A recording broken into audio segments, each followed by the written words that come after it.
Welcome back to the World Trade Webcast. This week our guest is Kimberly Gianopoulos, Director of the International Affairs and Trade Team at the U.S. Government Accountability Office. So Kim, today I thought what we could do is review the recommendations for next steps in the report. And in particular, we've been talking about how the report dovetails with what's actually occurring in the real world. So let's spend a few minutes here and talk about what the report's recommendations are for implementation. Sure. Okay. Let me start off with the first one that has to do with the labor submission process. We have one recommendation where we suggest that the Department of Labor reevaluate and adjust its FTA labor submission review timeframe to ensure that it more accurately reflects the time required. In our looking at the submissions that have been accepted by the Department of Labor so far, we found that Labor only closed one of the 5 submissions that were accepted since 2008.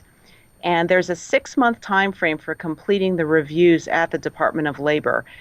And DOL did not complete any of its reviews within that time frame. In fact, we found that they completed the reviews an average of 262 days after the original time frame had ended. So in other words, 6 months plus 262 days. So that to us seemed like the original time frames are not realistic as far as what's needed to be done during that review.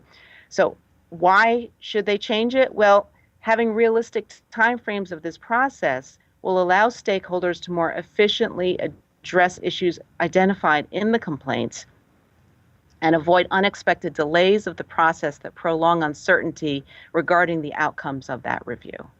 That makes sense. I guess one question that sort of follows from that then is if the Department of Labor is getting a labor submission request, does it make sense for that process to drag on for 2 years if DOL says, well, we can't deal with this, for 2 years, or does there really need to be a way to try and sort of fast track that in the context of the agreement itself? If we're talking about an active free trade agreement, then presumably this is something that needs to be addressed immediately, not 2 years from now. Well, in talking with the Department of Labor about those submissions, each one of them was profoundly different.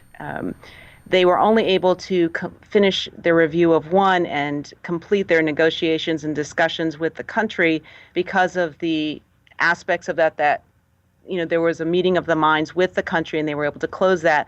Some of the other ones, there's a lot of negotiation, a lot of back and forth between the U.S. government and the partner government. And in some cases, they just are not able to complete their review in time. So does that mean that there should be some different way to approach it? I think, unfortunately, that might mean reopening the free trade agreement to have a different rubric or a different set of rules around those labor submissions.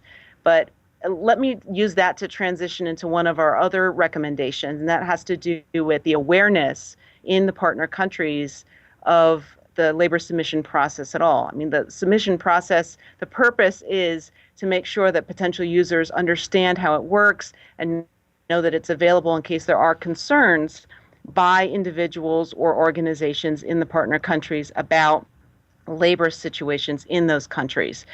During our fieldwork overseas, we found that union and other non-governmental stakeholders really had little or no awareness of the labor submission process itself. And we find that this may have affected the number of submissions that were ultimately filed. I mean, think about the number of free trade agreements we have in place, and there have only been 5 that were actually accepted by the Department of Labor. That's a pretty small number. Also, the government representatives, the partner country government representatives we talked to in the countries we visited really didn't understand how the Department of Labor evaluated those submissions. They didn't have a clear sense of how the submission process worked or what aspects of the submissions were being evaluated. There just seemed to be a general lack of information both in the non-governmental and the governmental sectors. So that's why we made our second recommendation about better informing stakeholders on how that process really works. That makes sense. And then the next recommendation, I think, is the recommendation that USTR and the Department of Labor work with state to actually establish a coordinated strategic approach to monitoring and enforcing these provisions. What might that look like? Well, what we found was there were a number of aspects that just weren't being implemented in a systematic and coordinated way. For example, USTR, Department of Labor, and state have differing perspectives on how to do the monitoring and enforcement actions. For example, the priority countries for the Department of Labor and the USTR were not the same countries when we took a look at the lists of countries they identified as their highest priorities. There's also something called a Labor Council for each FTA, where there's a mechanism in place where host country representatives as well as U.S. government representatives can get together and talk about some of the concerns that may arise about labor provisions. In most FTAs, or most FTA countries, those labor councils have either met once or, in some cases, not even once, not at all. When we talked to the agencies about some of these concerns, they said in some cases funding and staffing levels were constraints on their ability to monitor and enforce labor provisions. Our concern about that is that in 2009, USTR made a public statement pledging to strengthen the monitoring and enforcement of those provisions. And while we found that they and the Department of Labor track the conditions in country, they don't systematically monitor and enforce compliance. And I believe in a previous segment, I talked about what monitoring and enforcement might look like and the 6 different pieces of that. We didn't find those pieces across all of the FTAs. Excellent insight, Kim. And we're out of time to pursue the other recommendations, but of course, both the 2009 report and the most recent report are available online. And again, we've been talking with Kim about the FTA labor provisions in the free trade agreements that are currently in force. And for anyone interested in more details, you can actually find both of the GA reports online, and that URL is on the screen now. Kim, thank you very much for sharing your insights with us on the World Trade Webcast. It was my pleasure. Thank you for asking me to talk. For our latest schedule of upcoming episodes, subscribe to us with any of the links below and bookmark this page. All of our previous webcasts can be found at thinkglobal.com/webcast.